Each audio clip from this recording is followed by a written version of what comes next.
Hi there and welcome to a really special episode in which we are going to see the universal truths, the anatomy of the inner struggle, and the path to peace show up in yet another space, which is smoking cessation and the struggle with cigarettes. We are going to take a deep look at The Easy Way to Stop Smoking by Alan Carr, a remarkable book.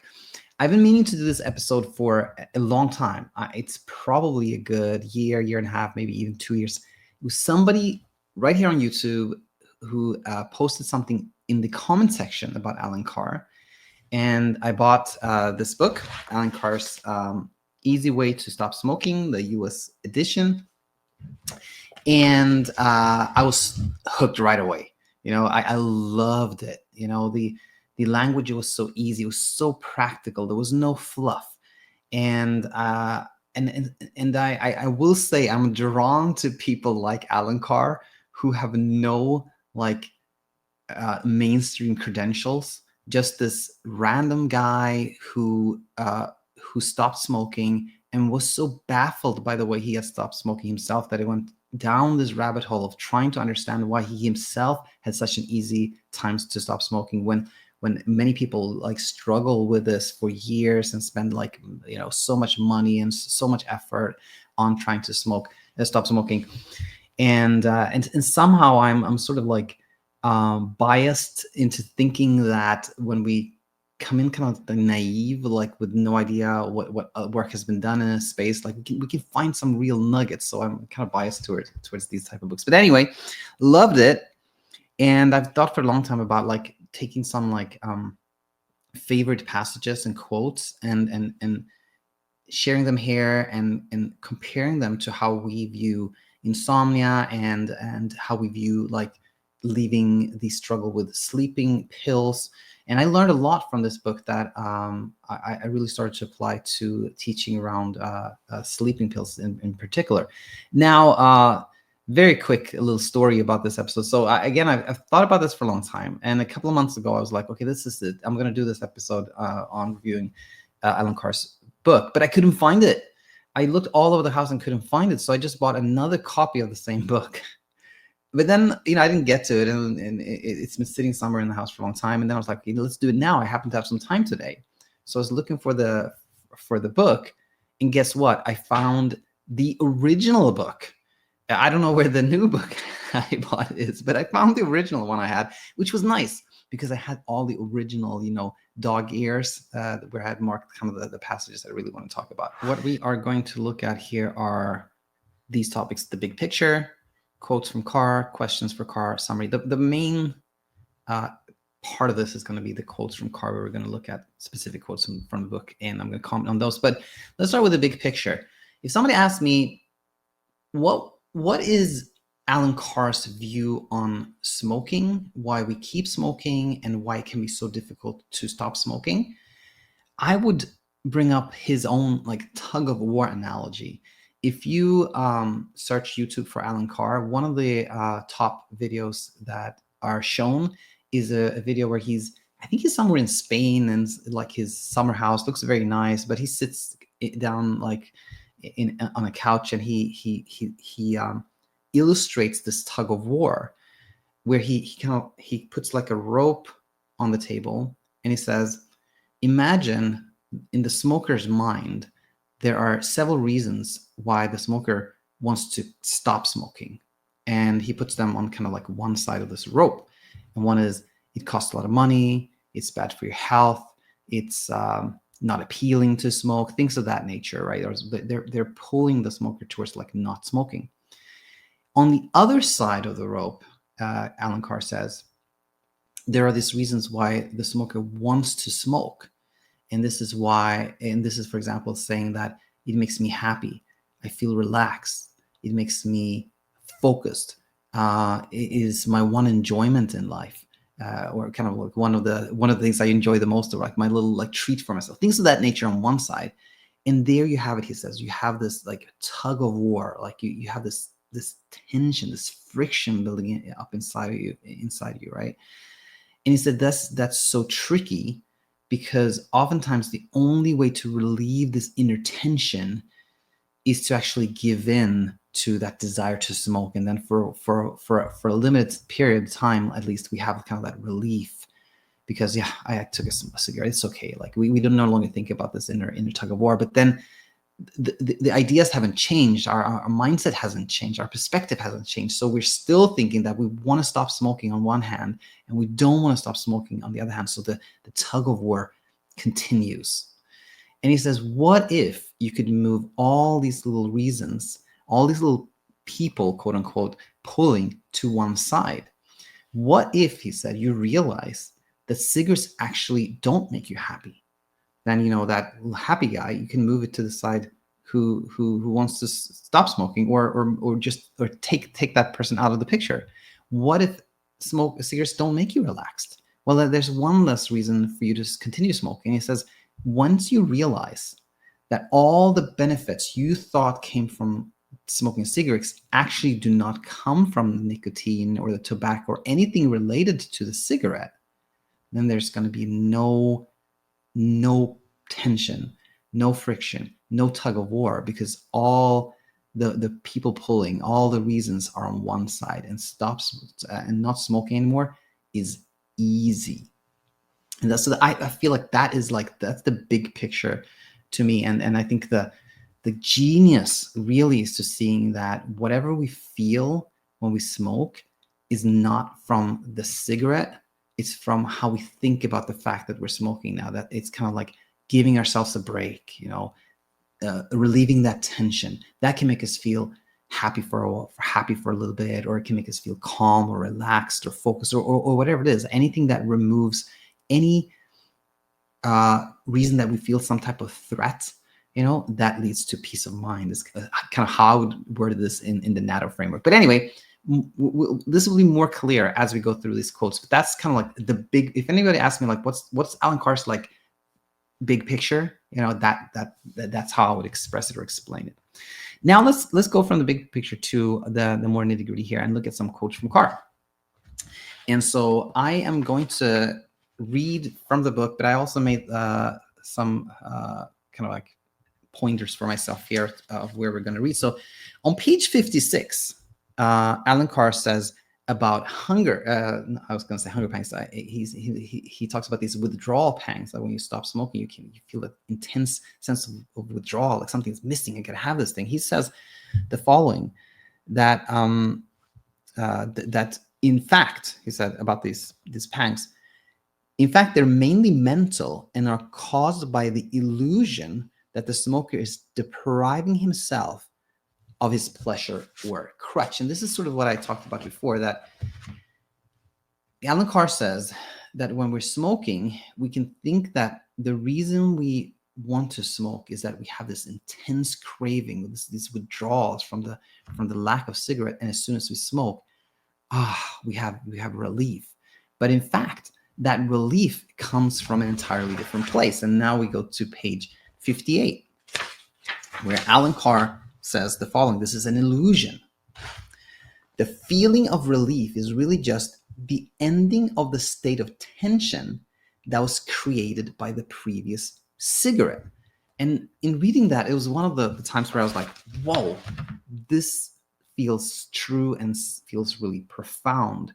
And you can see the cycle of smoking now, which is that you smoke a cigarette, which you really didn't want to do, but you sort of gave yourself permission to smoke. And when you're smoking, that tension is gone, because now you're not only thinking like, should I smoke? Should I stop smoke? Should I not smoke? Should I not have the cigarette? So you're like, I'm just going to have a cigarette. And then you're relieved. But the interpretation of that becomes, oh, the cigarette makes me feel this relief, this calm, this tranquility inside of me. And that makes us like having even more of this tension, because then we're like, so why should I stop smoking if I have this wonderful relief when I smoke? Well, it's not good for your health. It costs a lot of money. A lot of people don't like the fact that you're smoking. We see the tension builds again. But the point here is that, again, this relief does not come from it does not come from the cigarette, but because we're relieving that tension within ourselves. And similarly, or kind of in a similar vein, but worded a little bit differently, we have another passage in 58, and that's where Alan Carr talks about this conflict. And he says, all the smoker is looking for is the state of peace. In fact, the conflict was a little bit later, but what I wanted to highlight here was that he says all the smoker wants is a state of peace. And when asked himself, like, what was the greatest thing that came to him from not smoking, Alan Carr said it was actually not that I saved money. It was not that it's better for my health. It's just freedom and peace. No longer feeling like there was this thing, making me do things I don't want to do. Thing like something within me that I had to appease. Something that was sitting on my shoulders. Like not having that was what he really felt was the most valuable thing with not smoking. And I just want to highlight that because I think that is so true in our world, in our space, the space of sleep struggles, that when we're sleeping little, we think that what I really want is just to sleep more, get more hours of sleep. But so often we find that a student tells us, hey, Daniel, I'm sleeping like 7 to 8 hours now, like I did before, quite consistently, but I'm still just incredibly preoccupied with sleep. I'm like, what if it happens again? What if I can't sleep again? What if insomnia comes back? There's actually, I'm not in a better place, and we can see here that what we all truly want is the same as the smoker wants. It's just peace. We want peace, and that peace comes from seeing that there's no threat to us, and there's nothing that is forcing us to do things there's no force needed to have peace of mind or feel well. It is all about this illusion. And now, note to myself here, compared with delegation, what we talked about so far from Carr's work, that the relief and the calm comes from like the absence of this tension. It's not exactly how we describe delegation, but there's a lot of similarities. So what we say about delegation is it is not like a sedating chemical in a sleeping pill that leads to sleep, but it's the thought that we no longer have to do anything to sleep. So sleep cannot be chemically produced. That is biologically, physiologically impossible. And a common objection when I say that is someone is saying, well, whenever I take this pill, I fall asleep. And the answer there is, or the explanation there is that whenever we take something and we think this will take care of sleep for me, then we have delegated the presumed work needed to sleep to something else. And we're no longer trying to achieve sleep. And the no longer trying to achieve sleep is the magic. And it is very similar to like smoking a cigarette and thinking like, well, now I don't have to think about if I should smoke or not. I'm just doing what I feel like. Like the absence of effort, force, and pressure, that effortlessness is always that leads to peace of mind and peaceful sleep. Same thing with, when somebody says, well, I don't take a sleeping pill to sleep. It just takes the edge off of my anxiety. Well, what is it really that takes the edge off the anxiety? It is not the sedating chemicals in anxiety medication that lead to calm, but it's the thought that we don't have to do anything further. There's nothing required now to feel calm. Then calm happens by itself. And I think, one thing to highlight here is Alan Carr does not say that there's no such thing as chemical withdrawal. He just says that as opposed to the withdrawal that can come from some heavy duty medication, let's say, which can be quite intense and could actually, that withdrawal could be dangerous if we abruptly stopped taking some really like a strong sedating medication, let's say. He says that the withdrawal that comes from not smoking in itself, the kind of chemical withdrawal effects are quite mild. He says that it's sort of like feeling a little bit hungry, like something is missing a little bit unease, but nothing more than that. He doesn't deny that there is this chemical withdrawal feelings or sensations, but he just says that those are not that matter. It's the tension, it's the thinking, it's the like, I want to smoke, but I shouldn't smoke. And that is what really causes that big conflict within us that feels like, okay, this is withdrawal, like the anxiety, the palpitations, the unease inside. I mean, this is all withdrawal. No, that's all actually emotions that come from how we think about things. That's my interpretation of Alan Carr's words, but I think that's what he means. It's very, very similar to how we say things, that it's not like there is nothing in an Ambien or a Trazodone or a Lunesta or whatever sleeping pill we are prescribed or take. It's not like we're denying that there is some type of sedation happening, but that's not what matters. That's not what makes us sleep. That's what leads to peace of mind. And another very common, piece of evidence I use there is the person who's like in desperation takes double their amount of sleeping pills, still don't sleep, because it's not like the sedation that matters. It's how we think about things that matter. All right, so that's it. Let's shift gears and go to page 140, where we have this quote. It isn't the lack of willpower that's the problem, but the conflict of wills. Every smoker wants to quit, but every smoker wants to keep smoking. This was another time when, as I was reading this book, I was like, oh my gosh, Alan Carr is describing a concept exactly the way we describe it. Or, not exactly, but it's like the exact same idea. It's the exact same idea. And so in his work again, he's portraying that how there's this inner conflict in a smoker. There's nothing the smoker wants to do more than to stop smoking, and nothing the smoker wants to do more than to smoke, right? Because of the reasons we looked at above. But we see the very same conflict in our space compared, and we just call it like conflict, and it's something we teach on when it comes to sleeping medications. And it's us saying like, I want to not take sleeping pills, but I also want to sleep. There's this inner conflict when we think, I'm not the type of person who takes pills. I want to live a healthy life. I don't want to be dependent or something. For these or other reasons, we really don't want to take sleeping pills. On the other hand, we want to sleep well, right? And we feel like we have to make a choice. And these two positions, I want to not take a sleeping pill, but I want to sleep, feels like they're not compatible with each other. Well, in reality, they are perfectly compatible, meaning like we can sleep really well while not taking a sleeping pill. We can sleep well while taking a sleeping pill. We don't have to be hard on ourselves for taking a sleeping pill. We don't have to think that there's anything wrong with taking a sleeping pill. So there are many ways this conflict can be resolved. But I think this conflict describes us. It struck me because it's the exact same way we look at things.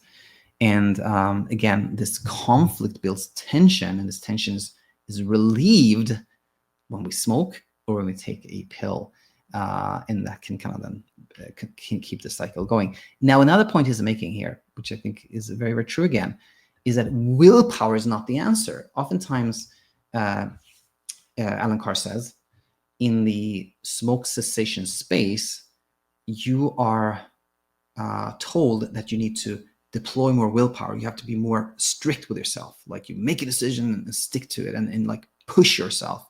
And he says that that's not a way. And I totally agree with that, because willpower here is basically an attempt to have control of how we think of things, control how we feel about things, which never helps. Because if we are anxious and we're like, you don't be anxious, just stop smoking, right? Then it's sort of like saying to a friend who wants to tell us a message, like something they have that they say is important, and we're like, I don't want to hear that. Stop telling me that. Well, then our friend is going to be like, no, this is really important. I want to tell you this. The more we try to push it away, the more our friend's going to try to tell us that. And the same thing plays out inside us. If we're like, no, I can't worry about, smoking. I have to push through. I have to stop worrying about this, stop thinking about this. Well, then we're going to worry about even more about that and think about even more about that. So willpower, this attempt to try to like control our inner landscape to achieve something, is not the answer. It just leads to amplification and tension. And I 100% agree with that. And again, his take is same as ours, that once you understand the big picture, you see that willpower is not required. There's no force required. Everything flows from effortlessness. All right, let's look at page 147. And I have the book here, but I'm realizing that maybe I don't even need to open the page or read the book. You can just see what it says there. Page 147. I have yet to come across another field of medicine where the success rates for pharmacological treatments are so poor, yet they remain the supposed gold standard. This was another time in the book where I was like, oh my gosh, like he has almost the exact same idea I have, but slightly, but just a slight variation of it. And what I also thought when I read this, like, Alan, like if you just knew about insomnia, you may have found another field where the success rate is equally poor or something to that nature. That's what I was thinking when I read that. I was thinking, like, there's probably other people who are like in the, I don't know, anxiety coaching space or like some adjacent field who are like, no, our field, the gold standard is really, really poor, but still it continues to be the gold standard. And that's sort of what I was thinking was reading this, was that in our space, CBT-I is touted as the gold standard. Well, in reality, I very much question how effective CBT-I truly is. I think the vast majority of the evidence that CBT-I is effective comes from these studies where the outcome is measured in, sleep efficiency or how many minutes it took to fall asleep. And you see like a slight improvement in like, time to fall asleep from like, in the beginning it was 20 minutes. Now it's like, 15 minutes. Okay, CBT-I was successful without taking any consideration for how people felt. Are you feeling like it's easier to sleep free now? Are you feeling relief? Are you understanding? None of that is present in the vast majority of studies on CBT-I. CBT-I is this gold standard where in reality, so many in our space have tried CBT-I and found it unhelpful, right? But it's still the gold standard. And I think if you look at pharmacological treatment of insomnia, I don't think like the numbers are great at all. I don't know how they compare to like what Alan Carr talks about here, which is that using like substitutes for nicotine or medications for smoking cessation. But anyway, I just thought it was interesting how he mentioned that the gold standard in his field is nothing that he celebrates as something amazing, similar in our field. All right, let's go to page 175. Well, this was another big one, where Alan Carr said, you can continue to smoke while you go through the process of not smoking. You can continue to smoke while you go through the process of quitting smoking. It's supposed to say here. I'm going to correct this right away. Quitting smoking. So yes, the quote is, you can continue to smoke while you go through the process of quitting smoking. And this struck me because I think the exact same thing is true as for leaving sleeping medications. Oftentimes we get a student who says, I feel like I'm cheating because I'm taking a sleeping pill, or says that, can I actually learn and leave the struggle with sleep while I still take a sleeping pill? And the answer to me is absolutely a yes.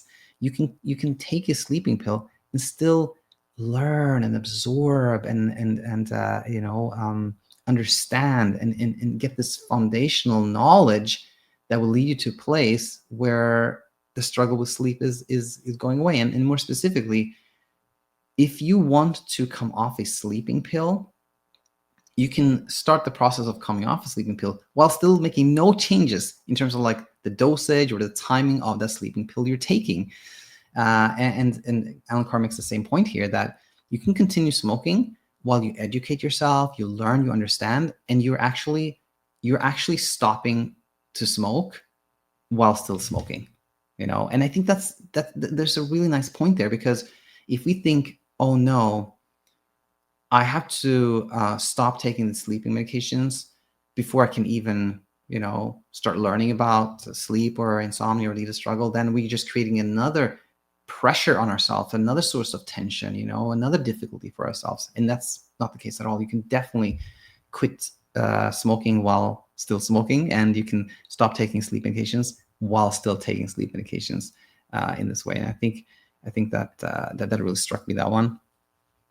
And I wrote down here, compare with the low stakes environment where you see that sleeping pills don't make. Yeah, exactly. So what really helps us to not taking sleeping pills, if we don't want to take sleeping pills, we'll have a comparison a little bit later with smoking and sleeping pills. But for now, let's just say that there are many people who are, don't necessarily want to not take sleeping pills, and that's totally fine. Like our approach is totally neutral on that. But if somebody wants to come off sleeping pills, what really helps is this like low stakes environment. And what do I mean by that? Low stakes environment is when we see that we can sleep without taking sleeping pills. We can see that sleeping pills are not the reason we feel like completely like awful and terrible the next day. That comes with how we think about the fact that we took sleeping medications. And this leads to a place where the stakes are lower. Like, okay, so it doesn't matter in terms of my sleep if I take a sleeping pill or not. Okay, it doesn't matter that much in terms of how I feel tomorrow if I take a sleeping pill or not. It's also safe to take sleeping pills. It's not dangerous for my health. Well, then it doesn't really matter that much if I take them or not. And suddenly the stakes are low. And when the stakes are low, it's much easier to not take sleeping pills. And I think this is exactly where Alan Carr's point about the easy way. When you see that cigarettes are not the reason you feel calm or relaxed or social or whatever you think is the benefit from it, then it's like, okay, so why do I smoke then? Like there's no reason really left for you to smoke, and then it becomes much easier to stop smoking. All right, now the difference. Oh yeah, so here it is. The difference versus cigarettes is that cigarettes do cause health issues. We know that. Alan Carr himself died from lung cancer years after he had stopped smoking, unfortunately. So I would say the message that we have here about like low stakes, including knowing that sleeping pills are not known to cause any health issues, is not really true for cigarettes. But in a way, it also doesn't change anything, because if we try to use the fact that cigarettes do cause health issues as a motivation to push us to stop smoking, it leads to this path of like willpower and tension and trying to have control that leads to, a search for release of that tension, which leads to smoking, right? So Alan Carr, he didn't believe in in these scare tactics, and for this reason. And I think, neither do we. Like, there are a lot of people who seem to think that you can scare people into sleeping by claiming that if you don't sleep enough, you're going to get some health issue. And this person is often like portraying themselves as an advocate for sleep, and it doesn't work that way. If we're worried about our sleep or lack of sleep, then we're going to have a hard time sleeping. So the scare tactics not helpful in our world, and Alan Carr didn't think it was helpful in his world either. And I agree with that. I believe, I believe that too. All right, page 185. Here, the chapter heading is "Avoid False Incentives." Is the heading for the chapter, and he writes that a kind of technique that some people try to do is to give themselves like an incentive to stop smoking. For example, my family could have a great vacation on the money I save. So if I stop smoking now, in 1 year, I'll save this amount of money. And that could be like a nice family vacation for us. Okay, I'm going to use this as my incentive, as a motivation to stop smoking. But you can see where this is heading, right? That just leads to more pressure, This like a heavy burden on this person's shoulders now. Like, I have to stop smoking, which leads to tension and a seek for relief for tension and more smoking, right? So it's very tricky. And this was another time where I was like, oh my gosh, this is exactly the concept that we described too, but we call it upping the stakes, not upping the states, but upping the stakes. Okay, another typo that has to be corrected here. There we go. Upping the stakes. It's sort of like in poker where, like, you have a certain hands, right? And you're like, okay, this is interesting. Let me put in more money to see if I can win more. The stakes are now higher. There's more at risk, which if you're playing kind of like a, game of poker with your friends, that's part of the reason you play, like for the excitement, right? So upping the stakes in poker, maybe totally fine. But in the world of sleep, upping the stakes is not helpful because pressure leads to us having trouble sleeping, right? So when we think, okay, once I'm sleeping well, then I'm going to allow myself to take this nice trip that I always wanted. It's almost like incentivizing ourselves. If we sleep, tricky. It leads to more pressure and more trouble sleeping. And it's exactly the same idea that Alan described there.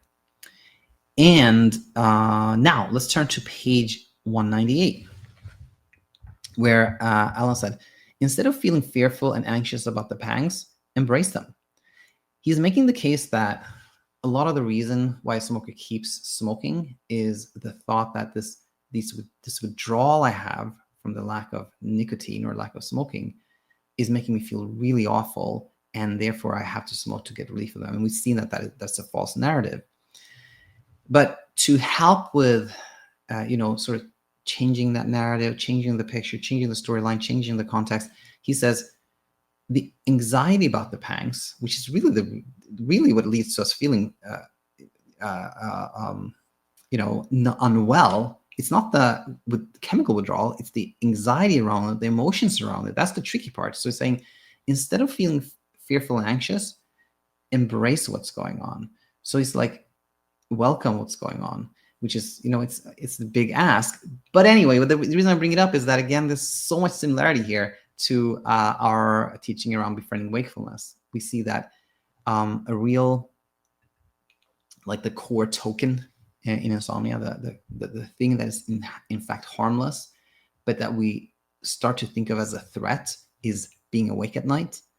So to teach the brain that there is no real threat, we invite ourselves, we invite our students to befriend wakefulness. And there's just a striking similarity with what he says here about, instead of thinking of the withdrawals as something threatening, something you need to get away from, which leads to anxiety and fear, see if you can be willing to embrace the withdrawal sensations, accept them, sit with them, be with them, another striking similarity, another universal truth there.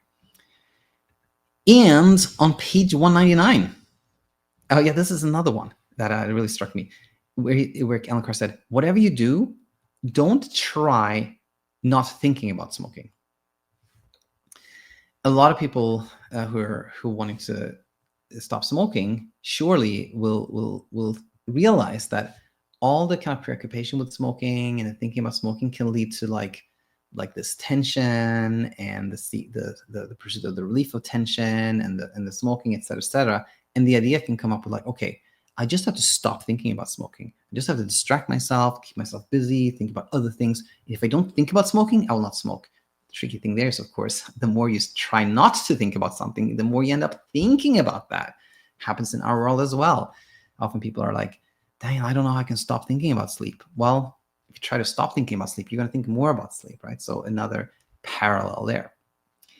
Now, before we go to the next section, which is my kind of questions for Carr, and yeah, not really a critique, but there's some things that I kind of wonder about in his method. But anyway, before we go to there, a few reflections. These are things that are in the book, but I hadn't dog-eared them, so it's more kind of like me remembering things that Alan Carr said that I thought were really interesting. And the reflection number one was this irony he describes, which is the irony of the first cigarette. He says that, talk to anybody who smokes, and they will tell you that the first cigarette was awful. It tasted disgusting. It was not enjoyable whatsoever. And he says that leads to a very tricky thought, which is, this is terrible. I don't understand how people can do this. I'm never going to get addicted to this. I'm never going to addict to smoking. It's awful. Which leads to this like false security, which is that we have such a strong belief that we can never get addicted to something that tastes so awful that we're like, well, I can try it again and again and again and again, as part of like peer pressure, trying to be cool, like belonging, all the things. And before we know it, we have adapted to what we initially thought was really awful and tasted bad, and this chemical withdrawal starts to happen. We no longer have nicotine in our body. The body's kind of like, I'd like to have some nicotine again.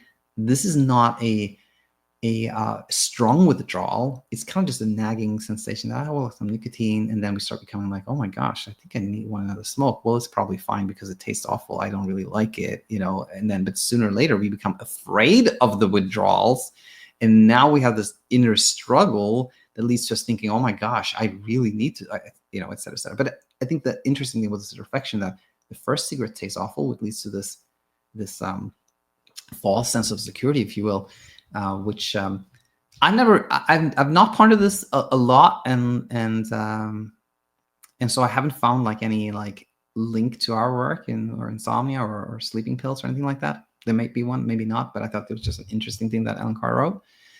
Reflection 2. He talks about how cigarettes are said to make us both feel like calm and at ease, but also focused. And he says that this is something of a contradiction. Like, how can these same like chemicals inside a cigarette both make us calm and focused? And that I also think there's a contradiction there. If you think of cigarettes as having predictable impact from a chemical within the cigarette, how can it both be calming, like kind of sedating, and focusing, and make us focused? On the other hand, you can also see that a state of like peace of mind actually can do both. Like, we can feel like, oh, there's nothing needed from me in this moment. There's no threat here. There's no opportunity. All is well. That leads to calm, right? We can also see that when we are calm, it's easier to us to focus on whatever it is, as opposed to when we're sensing some type of threat, when something's on my mind, then we can't focus because our brain's like, oh, maybe you should be thinking about this instead. You should be thinking about this instead. So you could very well reconcile the both feeling calm and focused from a state of peace of mind, but less so from like a chemical. And I thought that was a nice point from Alan Carr. And final reflection is this one. When I was reading this book, which is written not terribly long ago, I believe this is from like the 80s or something.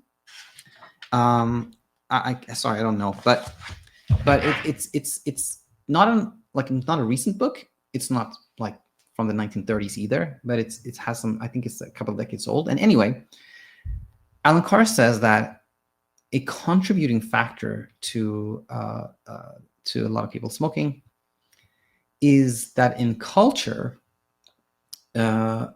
smoking is portrayed as kind of cool, like interesting, and we often see these scenes in the movie when like the protagonist, which we identify with, which we think is like a cool character, is like stressed and they need a break, and they go out on the balcony and they take a smoke, and they're finally find some relief, right? He says we sort of brainwashed into thinking like smoking is cool and it gives us relief and those type of things. And as I was reading that, I was like, yeah, that probably was true in the past, that smoking was portrayed that way in culture and in media, but it's not like that anymore. I think culture has changed a lot. Not at all. As soon as I read this book, I started paying attention to the movies and the TV shows that me and my wife like to watch.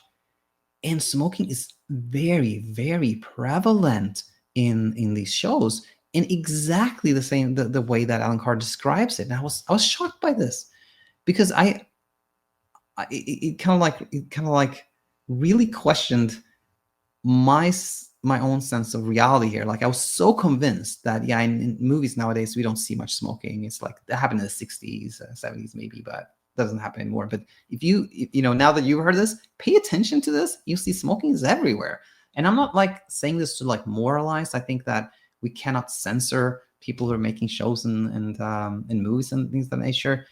To me, it was more interesting because it questioned my own perception of reality, and it makes you think like, what other things am I kind of like not having a correct perception of reality on, right? That's just interesting thought there. All right, so with that said, let's go to section 3 here, which are questions for Carr. So Alan Carr, uh, I don't remember the details of his story, but I think he was working as an accountant, and he had been smoking for many, many years.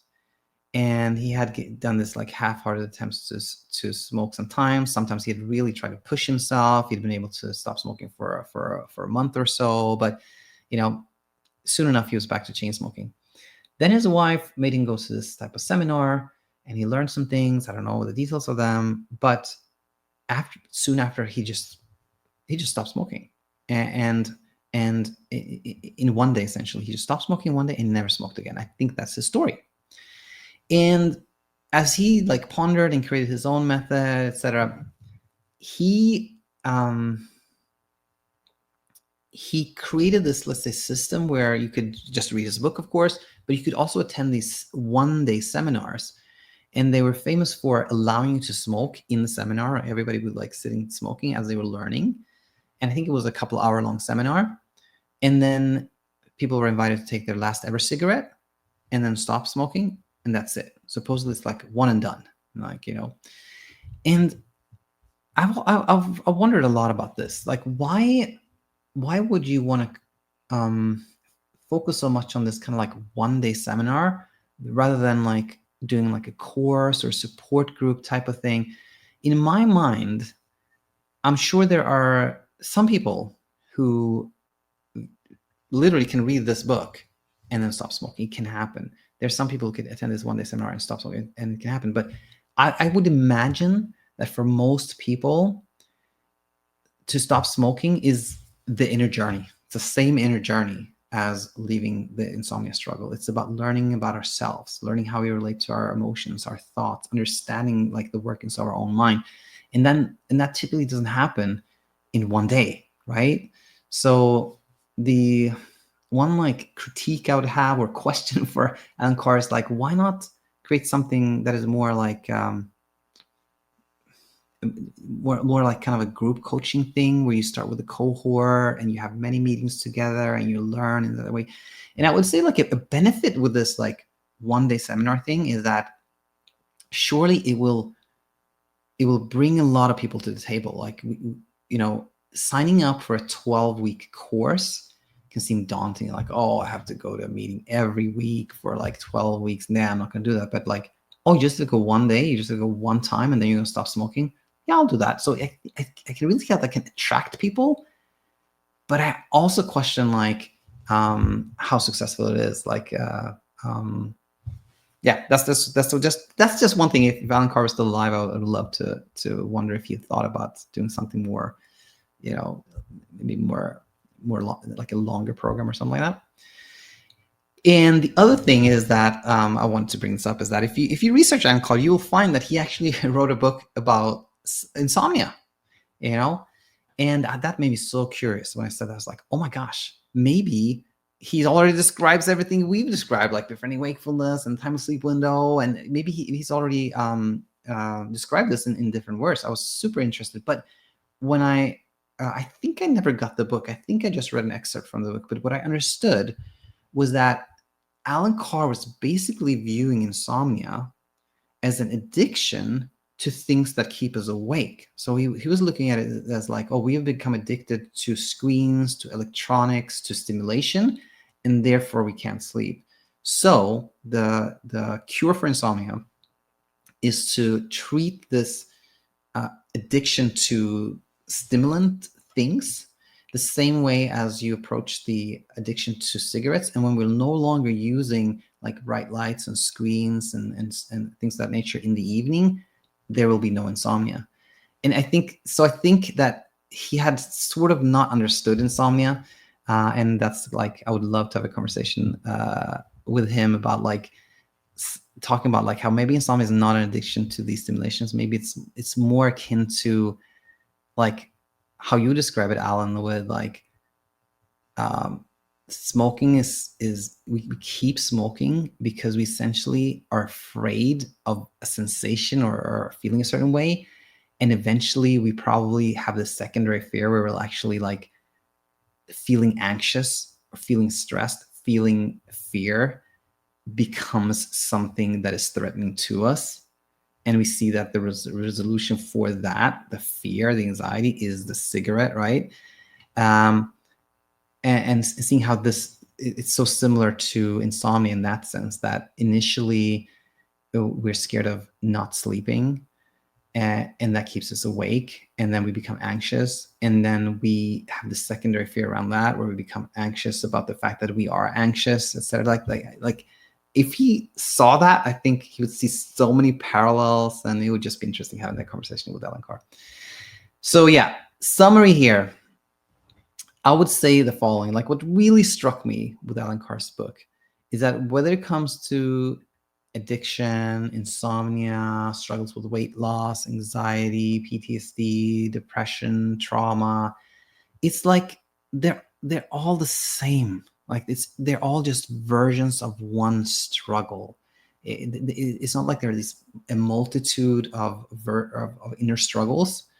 There's just one, really. It's just the anatomy, the component parts, the substrate is all the same. And I would say the other, really thing I want to highlight is that leaving whatever struggle we have, like struggle with cigarettes, with sleep, with anything else, any other version of the inner struggle, the path to leaving that is the same. It's about understanding ourselves, understanding the human mind. It's about taking this inner journey that you are on, that I'm on, that all of us who are interested in this are on, and leads to where we want to be, which is a place of peaceful sleep, peace of mind. And so thank you for tuning in for this episode. And any questions, of course, as always, leave them in the comment section, and look forward to having you back real soon again. Bye for now.